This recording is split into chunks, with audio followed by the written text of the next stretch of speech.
Hi there guys, how are you doing? So, as I'm sure you're all aware, last weekend during a Madden NFL qualifying event in Jacksonville, Florida, another shooting took place which saw many people being injured and resulted in two gamers, Taylor Robertson and Elijah Clayton, losing their lives.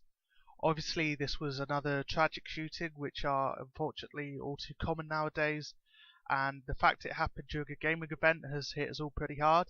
I love video games, my friends love video games, I've met people online I've become friends with through video games. I consider them a positive force in my life, and it's horrible to think that at future gaming events people are going to have this shooting in the back of their minds.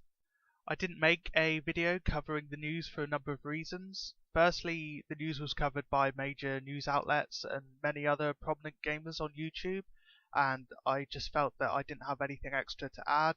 And secondly, I didn't want to seem like I was trying to profit or promote my channel by covering other people's suffering. I'm not saying that other YouTubers who did cover the story were doing that. From what I saw, they were very respectful, but I just felt it was better left to them. However, I'm making this video today because in all this misery some good has finally come. EA has announced that it's going to donate $1 million to aid the families affected by the shooting. It's called the Jacksonville Tribute, and the project will also set up a fund for others to donate to, and the money will support victims of the attack, including the families of both Taylor Robertson and Elijah Clayton. A live stream is also set to take place next week on September 6th, in order to bring gamers together and to remind the world and ourselves that gaming can be a great way to meet people, have fun, and have a positive effect on society. EA has published this statement via its official Twitter account, which reads, "The events last week in Jacksonville will impact the gaming community forever. We can't begin to understand the pain so many are going through, nor do we pretend to have all the answers that will help us through the healing process. But as is so often the case, our community inspires us. The way you are coming together and the outpouring of support for all those affected by this tragedy is incredibly uplifting. We want to join you. So today we're establishing the Jacksonville Tribute. First, we're making a $1 million contribution to support the victims of last Sunday's events. We're also working to set up a fund where others can contribute alongside our donation, and we will come back very soon with further details. Contributions will go to the victims, including the families of Taylor Robertson, Elijah Clayton, and all those who were affected. We would also like to help by bringing the gaming community together and uniting in play through the Jacksonville Tribute livestream next Thursday, September 6th. We've heard from so many of you that you would like to support the victims and to show that this horrific event will not define us, but only serve to make our community stronger. We're already working with many of you to help make this happen through the livestream. We'll share more details very soon."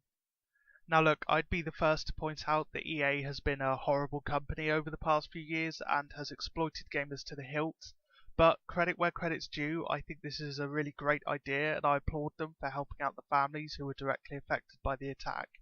Healthcare in the US can be extremely expensive, and while no amount of money can undo the trauma and suffering these people have and continue to endure, at least EA's donation can ease the financial burden this attack has caused. Some may argue that EA is just doing this for good PR, and look, I'm not an idiot, I imagine that is a factor, but does it really matter provided these people get help? Whenever a famous person or a well-known corporation does something like this, you could argue it's just PR, but I think that way of thinking isn't really helpful to the world. If someone helps a lot of people, does it really matter if they get brownie points for doing so? It seems like a fair exchange to me. Also, I don't think EA doing something like this means people are going to forget its past transgressions or give it a pass on future ones. I'm as cynical as they come, but honestly, I think EA has done a very good thing here, and if it provides some comfort or at least support for the people most affected by the shooting, then I'm all for it. The fund itself is yet to go live, but I put all the details I can find in the description of this video, so check them out if you're interested in supporting the project. I know the video game community can be incredibly supportive and tight-knit, so I'm very interested to see how much money gets raised overall, and I also wonder if other big game companies will get on board. It certainly wouldn't surprise me. If you're feeling a bit overwhelmed by all this and the state of the world in general, then I'll leave you with this quote by Mr. Fred Rogers. It's something I try and keep in mind when horrible things like this happen. "When I was a boy and I would see scary things in the news, my mother would say to me, 'Look for the helpers. you will always find people who are helping. To this day, especially in times of disaster, I remember my mother's words, and am always comforted by realizing that there are still so many helpers, so many caring people in this world. Anyway, that's it from me, guys. Look after yourselves and be kind to each other.